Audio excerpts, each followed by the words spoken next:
What's up guys, welcome to today's video. Today we're going to be playing FTB Infinity Evolved 1.7.10 and I would like to just go ahead and point out and say if you're here and you usually watch my World of Warcraft videos, I have unsubbed from the World of Warcraft. And the reason behind that is because it's just overtaken a ton of my life and I'm trying to find something new that's a little easier to edit for videos, so that way we can start out a little fresh.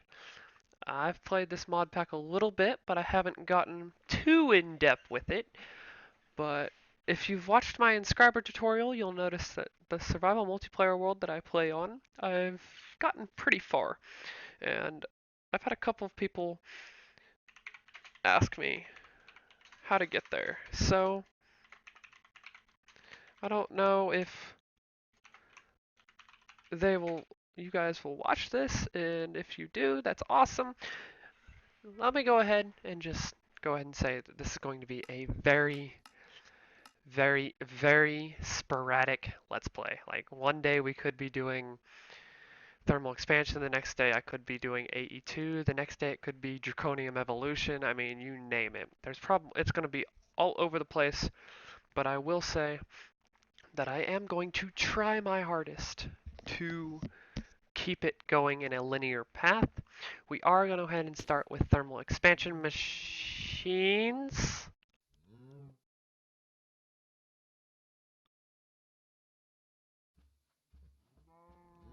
Um, okay then.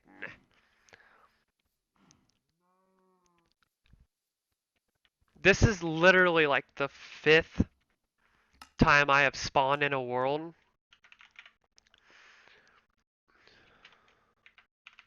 And it has been a mushroom biome. I don't know what it is about FTB, but every world I've spawned in, the last 5 or 6 worlds, have been mushroom biomes. And the only downside to starting out in a mushroom biome is the fact that there are 0 trees. So I do like the fact that there's a volcano like right at our spawn. Reason I'm liking that is because I would like to build a house out of marble and basalt at some point and try and get us some laboratory blocks. So for starters, I think the first couple of episodes here, we're going to have uncut footage of playing this mod pack because a lot of people will cut footage, go do a lot of things, and then come back. And while that is fun and dandy, you never know how they get there. I mean, a lot of, normal basic Minecraft tree stuff is one thing, but not knowing how to start out a new mod pack is another thing. And from the looks of it,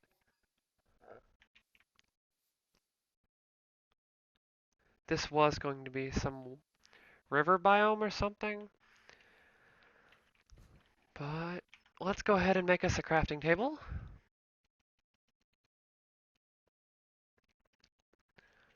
And throw that crafting table back in the crafting square. Now there isn't anything like super crafting frame or anything like that in here. While I wish there was, I I don't know why they wouldn't have added that in here, so to say, but that's the mod author's job and not mine. That sounded like a wisp, which means Thaumcraft is in here. I haven't done too much with Thaumcraft. I will say that now. Well, let's go ahead and dig us out a little hole right here in the side of the mountain. So that way when bad guys show up, we won't be out fighting them.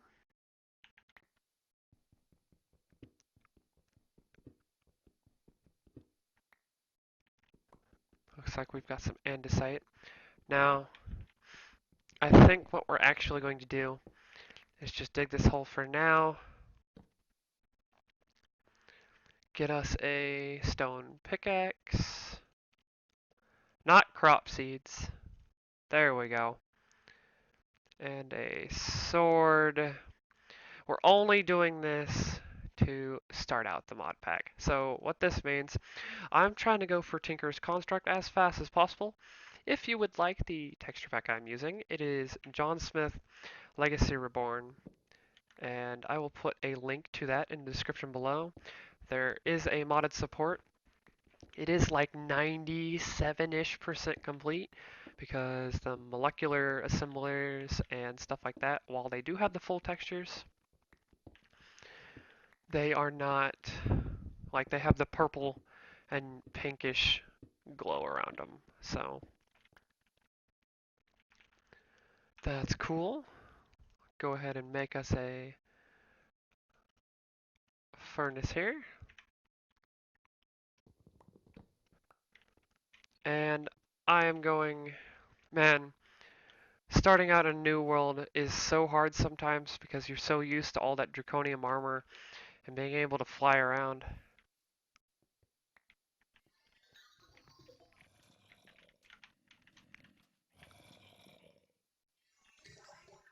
Now, something tells me we're near a spawner. It's like down there.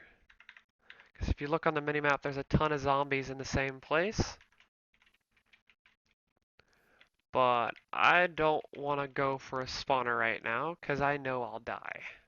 I am not very equipped with combat at this current time. I'm going to go ahead and cut away, guys. Grab some wood. I know I said I wouldn't do this in the very beginning of the video, but it's pretty boring to watch somebody chop down wood. So I will be right back. And we're back, and I know I haven't collected too much more wood, but I came across a village, and so I figured we would explore it together. Now, usually with these walled-in villages, you need to find the front door because the guards are somewhere, but I think it'll be okay if we just dig straight in here.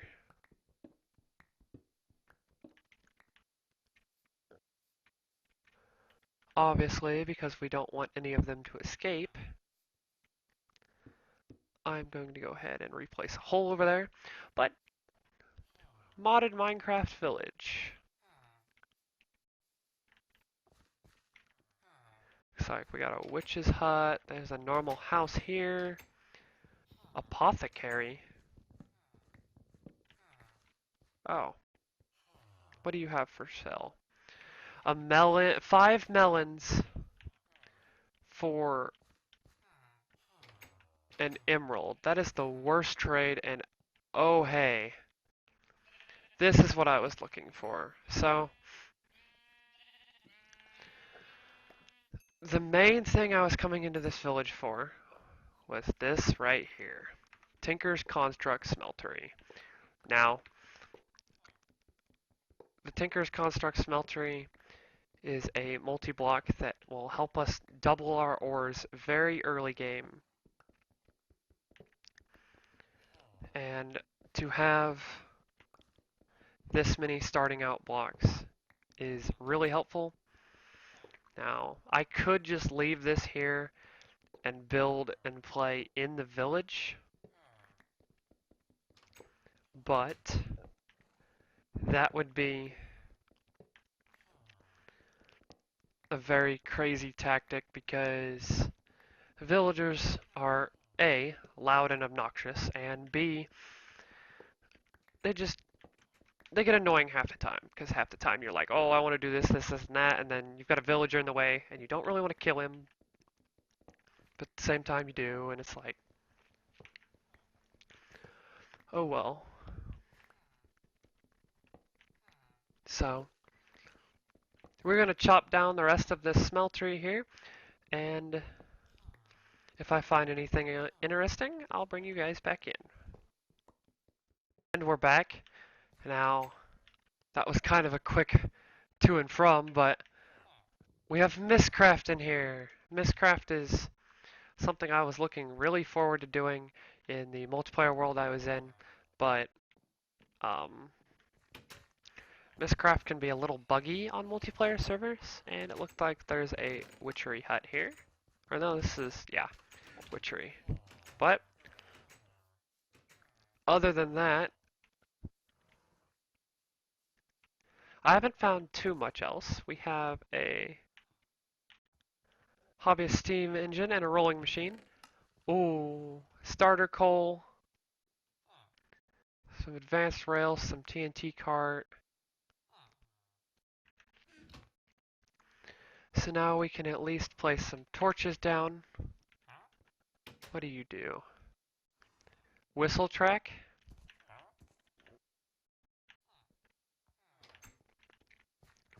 Now let me know in the comment section below if you would like me to turn off mob griefing. That just basically makes it a little easier for us. So in the event of somebody, like a creeper, blowing something up, it doesn't blow it up, so to speak. Like, the animations is there, but the actual, like,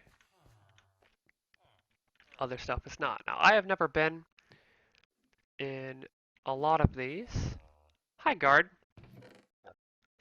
Don't mind me. I'm just coming in here to steal the loots.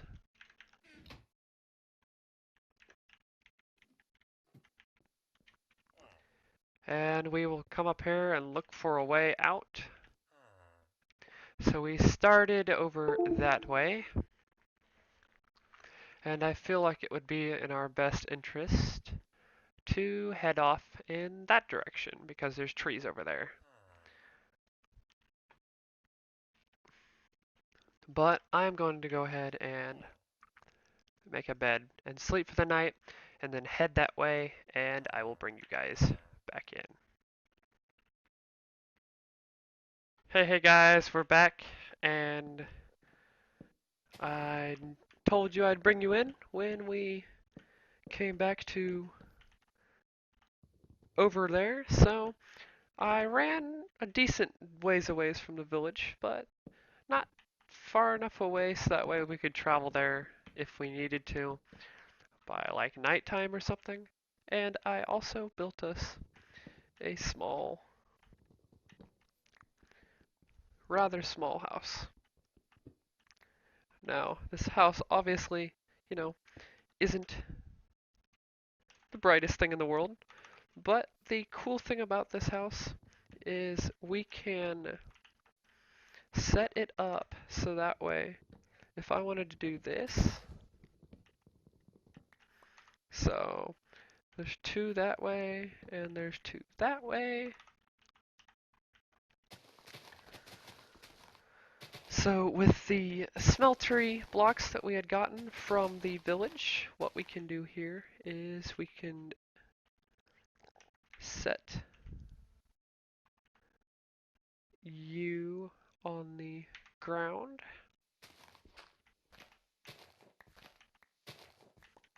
Then going 1, 2, 3. 1, 2, 3, 4, and a 5, and a 1, 2, 3, 4, and a 5. So we're going to make this a starting smeltery. I usually make them a 3x3, but because we found a village early, we are going to go ahead and make a 5x5.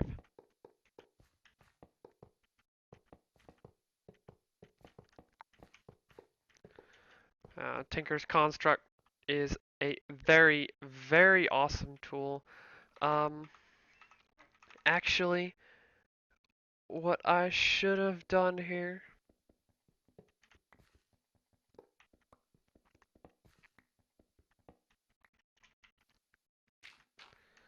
so we're just going to take a layer off of that and then we're going to come over here and take out the surrounding edges over here and just increase it by a layer there. This way, it's going to be off center to start out with, but that is okay. We have some clay, we have some gravel somewhere, and all we need now is sand. So if I place this chest right here, throw all of you in there. Let's go ahead and place our bed down and make a home waypoint with J. We're just going to label it home, make it like a dark purple. There you go. Okay, so now we're just going to place the bed here.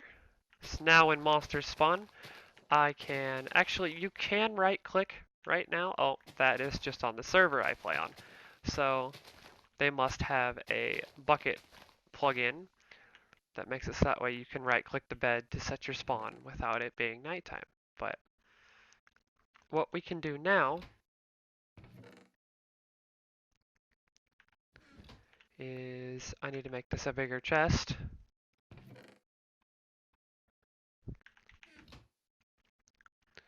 Fail on my part. And we come over here. Now I usually don't like to terraform right next to my base, but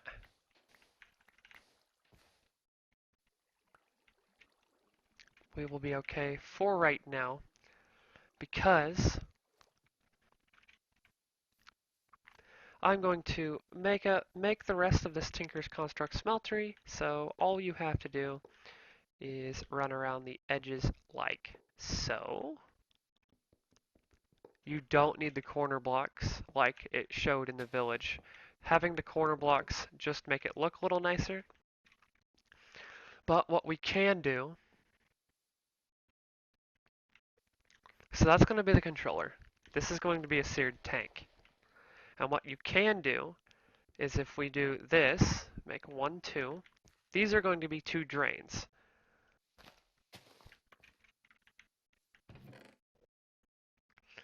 Because what we can do is put a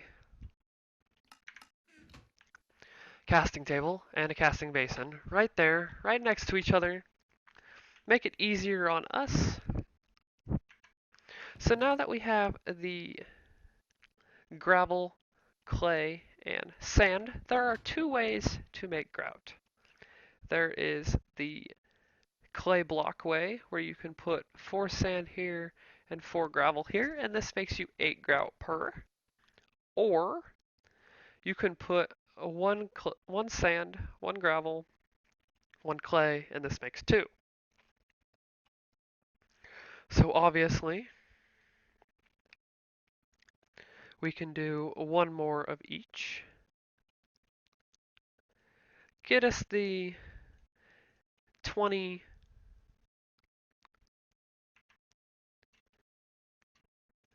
not the clay. Get us the 20 grout we need. And now that it's almost nighttime, we can go ahead and sleep in the bed. And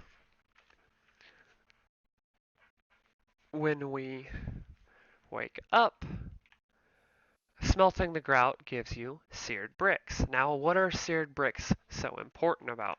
Well, we need 1 more piece of sand. So I'm going to come out here and just get that so that way those 2 can turn into source blocks. And when we come over here and make us another chest, or furnace rather, we're just going to smack that on top of there for now. While that's crafting the seared bricks, I'm going to go ahead and raise this up another floor. We're going to leave the smeltery-ish area alone for now. Now, what I recommend doing for these smelteries is either making a ton of small ones, because you can mix ores on accident, or make a couple of big ones. Because early game smelteries, if you have it small, you could obviously get them up faster.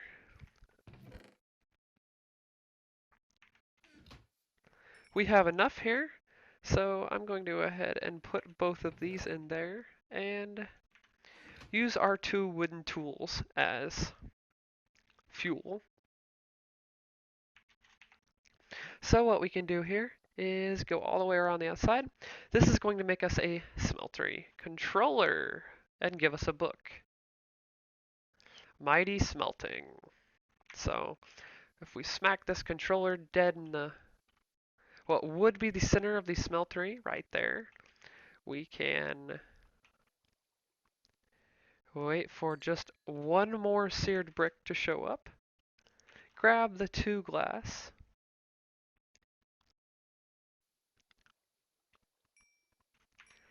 And you can either make a drain or we can put a piece of glass in here.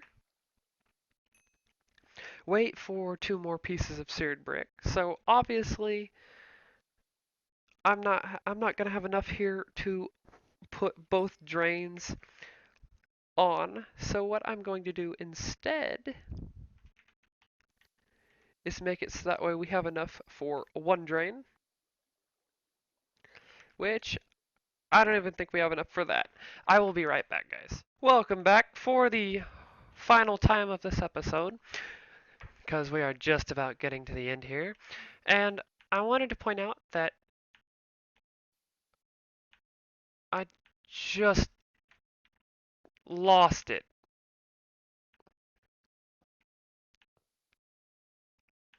Wow, okay then. That's new. Unless it's in here. No. So I had just made, luckily, we have enough for 1 more, but I had just made a sear drain and placed it here. But what you do with the smeltery drain is you place it right there, and you'll know your smelter is working when it lights up like so. So what we can do, you can either put seared glass or the seared brick around it again, and we obviously aren't going to have enough here for, I would need 5 more blocks. But, oh, it went right there. Awesome. So, now that I have enough for 2 smelter drains, but I do not have enough currently for the faucets. So how do we make some faucets? And to keep you guys here, all we need is a couple more pieces of gravel. So if we come over back to our pond of terraforming goodness. Now, a lot of people have been telling me on the multiplayer world that I play on that solar panels are a bad thing and we shouldn't be using them. And with this episode playthrough, I am going to try and prove them wrong. And the way I'm going to be doing that is sort of hard and it will be a stretch to show. But if you have the power for it, I would vote going for it because I have an advanced solar panel on my base in the multiplayer world. And while my big reactor's down, it does do okay. It's not the greatest thing, but it's also not the worst thing. So, the way we make a faucet, now I obviously don't have enough to put in the smeltery right now, but you make a faucet, you just smack it on there, and now we can actually get into making a tinker's tool. So it requires 2 sticks and 2 planks, just like so. That'll give you 4 blank patterns per recipe. A piece of wood on top or below the blank pattern gives us a stencil table, a blank pattern, and a chest.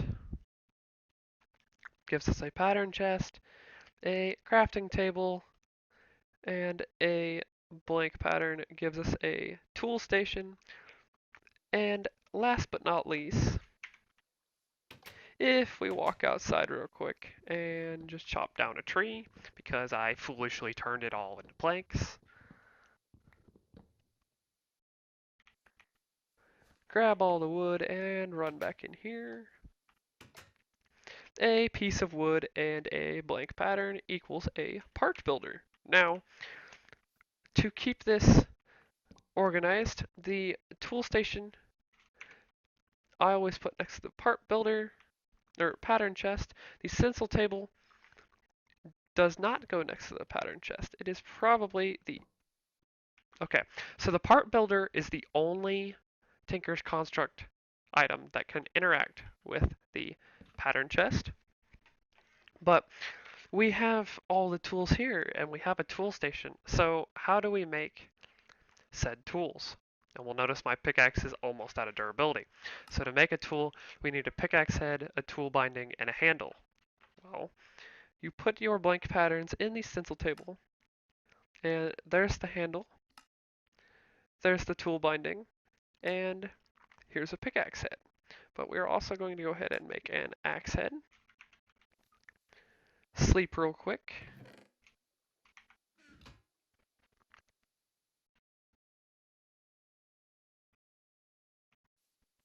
Walk back over here. And now that we have all of our stuff, you can mouse wheel up and down each one of these items to get them to where you want them to go. But you'll notice here, if we place a piece of cobble in next to the tool rod pattern, it gives us a stone rod and a stone shard.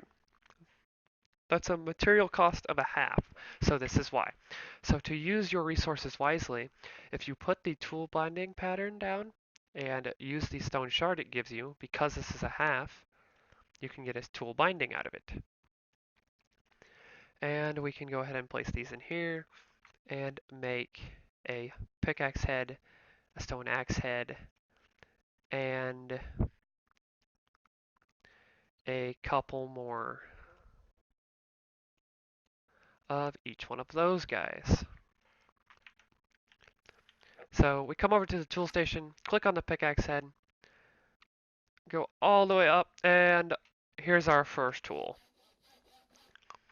While it has more durability than, well, less durability than the stone pickaxe from normal Minecraft, this one you can throw if we were to damage it real quick. So if I walked out here, damaged it on a random block,